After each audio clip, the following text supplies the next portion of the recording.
প্রায় ৩০ মিনিট পর ক্লাস শেষ হয়। সকল ছাত্রছাত্রী বইপত্র গুছিয়ে রাখে ব্যাগে। ক্লাস দেরি করে শুরু হওয়ার কারণে শেষ হতে টিফিন টাইম হয়ে গেছে। টিফিনের ঘন্টা বাড়ি দেওয়ার শব্দ শুনে আদিয়ান সকল শিক্ষার্থীদের অনুসরণ করে বলে ওঠে, তোমরা সকলে টিফিন খেতে ক্যান্টিনে যাও, আমি বইপত্র গুছিয়ে পরে বের হব। সকল শিক্ষার্থী ক্লাস থেকে বের হয়ে যায় টিফিন খেতে। এখন শুধু মেঘ উপস্থিত আছে। বোর্ডের চিত্র অঙ্কন শেষ করতে মেঘের একটু লেট হয়ে যায়। মেঘ তার বইপত্র ব্যাগে গুছিয়ে রাখে, সেও টিফিন খেতে বাহিরে যাবে। আর অন্যদিকে আদিয়ান বোর্ডে থাকা লেখা মোছার জন্য একটা মুচুনি দিয়ে তা পরিষ্কার করছিল। মেঘ তখন টিফিন খাওয়ার জন্য বাহির হচ্ছিল। আদিয়ানকে বোর্ড পরিষ্কার করতে দেখে মেঘ এগিয়ে গিয়ে বলে, আদিয়ান ছাড়, মুচুনি আমাকে দেন, আমি পরিষ্কার করে দিচ্ছি। আদিয়ান মেঘের কথা শুনে তার সাথে থাকা মুচুনি মেঘের দিকে বাড়িয়ে দেয়। মেঘ এগিয়ে গিয়ে তার থেকে মুচুনি নিয়ে বোর্ড পরিষ্কার করতে থাকে। আদিয়ান তাকিয়ে দেখছে মেঘকে আর মিটমিট করে হাসছে।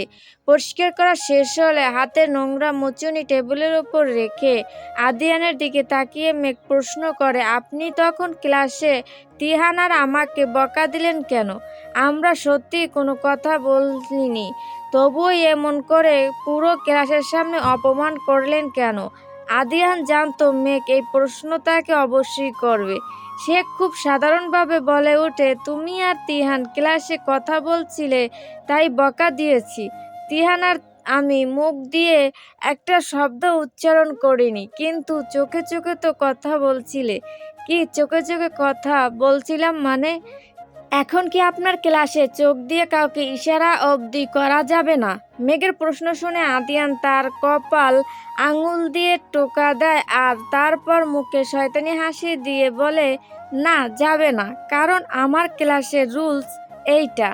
কথা বলা তো দূরের বিষয়, চোখে চোখে ইশারা অবধি দেওয়া যাবে না। আদিয়ান কথাটা বলে হাসি মুখে সেখান থেকে চলে যায়।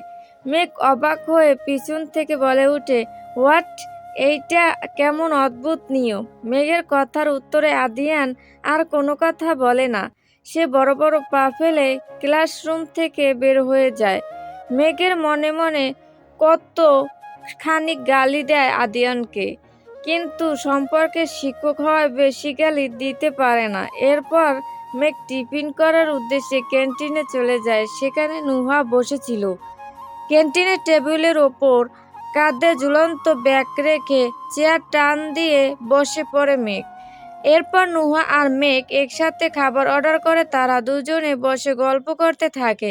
দুপুর 2টা। কলেজ গ্রাউন্ডে মাঝ বরাবর দাঁড়িয়ে কলম হাতে নিয়ে কপাল উঁচু করে ছাত্রছাত্রীদের সাথে কথা বলছিল আদিয়ান। আজ টিচার মিটিং করা হয়েছিল মূলত নবীনবরণ অনুষ্ঠানের জন্য। পরশুদিন কলেজে নবীনবরণ অনুষ্ঠান হবে। অনুষ্ঠানের প্রায় বেশিরভাগ দায়িত্ব এসে পড়েছে আদিয়ানের উপর, কারণ কাল বড়দিন আর এই কলেজের বেশিরভাগ শিক্ষক খ্রিস্টান। বছরে একদিন তারা পরিবার আত্মীয় স্বজন নিয়ে কাটাতে চায়। কলেজের নবীনবরণ অনুষ্ঠান আরও কয়েকদিন পরে হওয়ার কথা ছিল। বড়দিন শেষ হলে কিন্তু অনুষ্ঠানের যে প্রধান অতিথি উনি জরুরি প্রয়োজনে কয়েক মাসের জন্য বিদেশে চলে যাবে। যদি এখন অনুষ্ঠান না করা হয় তবে উনি আর আসতে পারবেন না, যার জন্য বাধ্য হয়ে নভেম্বরের অনুষ্ঠান 26শে ডিসেম্বর করা হচ্ছে। আর সকল দায়িত্ব আদিয়ানের উপর এসেছে, কারণ সকল টিচার কাল ছুটিতে থাকবে আর পরশু দিন নবীনবরণ। আর এত বড় অনুষ্ঠান একা হাতে সামলানো সহজ বিষয় না। তাই আদিয়ান কলেজের জুনিয়র আর সিনিয়র সকল শিক্ষার্থীদের সাথে আলোচনা করছিল। ক্যান্টিনে বসে গল্প করার মাঝে নুহার চোখ যায় আদিয়ানের উপর।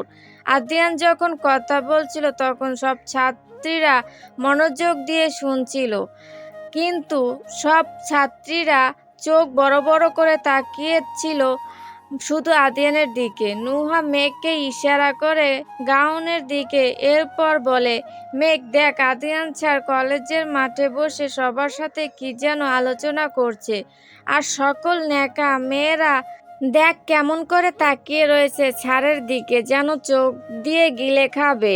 নুহার ইশারা শুনে মেঘ তাকায় কলেজের মাঠের দিকে। আদিয়ানের পরনে নেভি কালারের শার্ট আর সাদা রঙের প্যান্ট। সকল ছাত্রছাত্রী ভিড়ে আদিয়ান সুদর্শন চেহারা আর গম্ভীর মুখ নজর কাড়ার মতো। মেঘ আদিয়ানের সমস্ত মুখমণ্ডল তার চোখের মাপকাঠি দিয়ে খুঁটিয়ে খুঁটিয়ে পরিমাণ করে। এই সুদর্শন আর মায়াময় চেহারার অধিকারী পুরুষটা তার স্বামী। কথাটা ভেবে মেঘের হাসি পায়।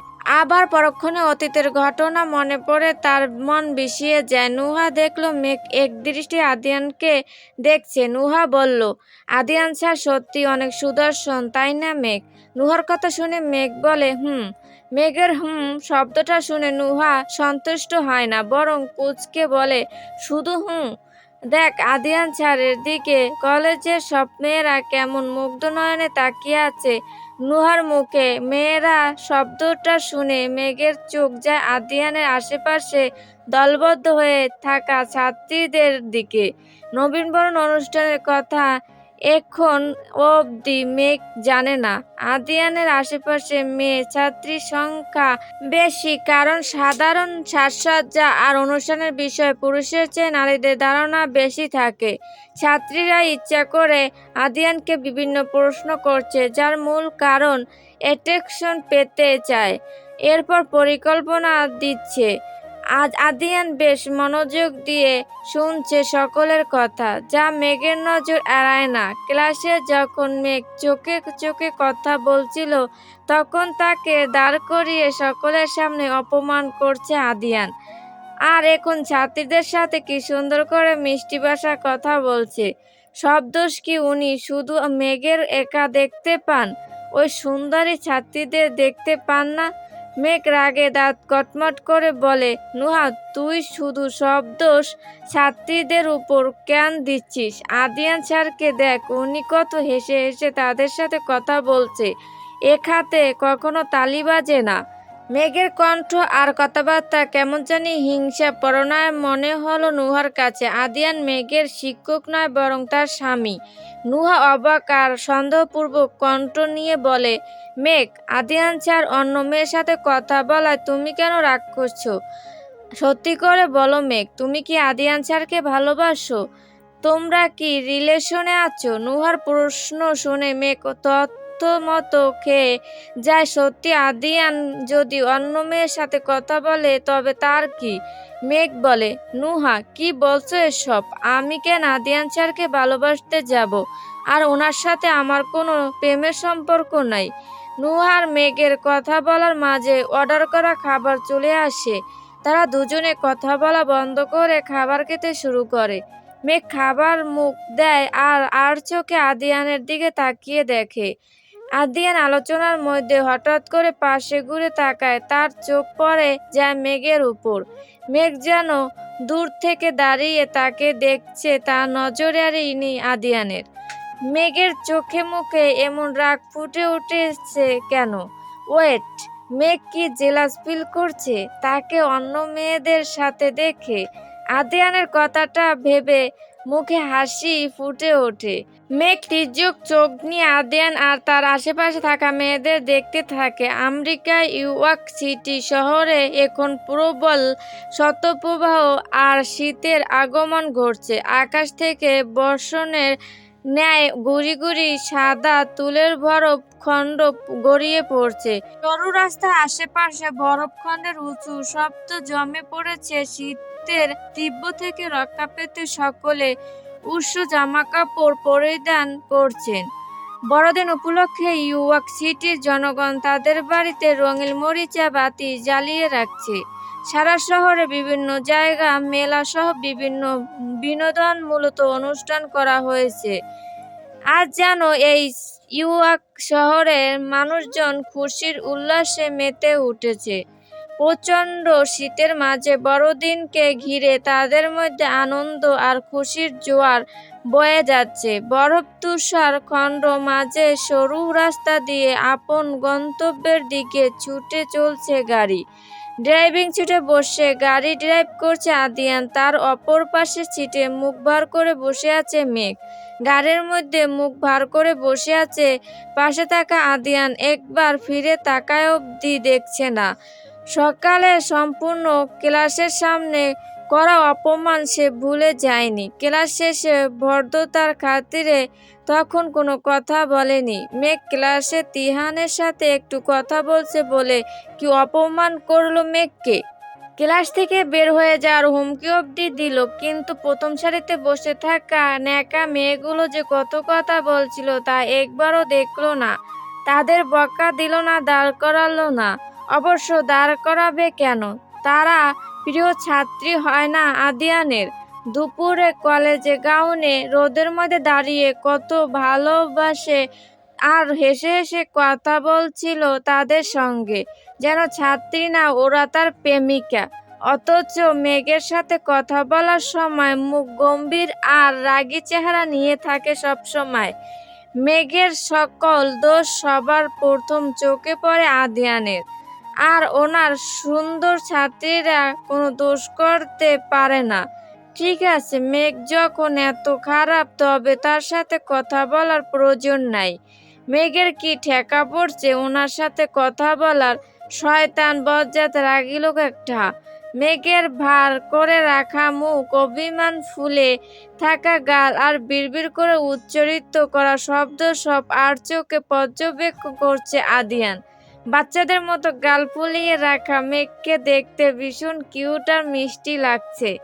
আদিয়ান মেঘের দিকে তাকিয়ে মিটমিট করে হাসছে। নিশ্চয়ই ক্লাসে অপমান করার ঘটনার কারণে তার উপর রাগ করে বসে আছে। আদিয়ান ইচ্ছা করে মেঘকে বকা দিতে বা অপমান করতে চায়নি, কিন্তু সে কি করবে? মেঘ আর তিহানকে একসাথে দেখার পর তার রাগ আর হিংসা যে নিয়ন্ত্রণ করতে পারেনি। মেঘ কি বুঝে না আদিয়ান তার প্রতি দুর্বল?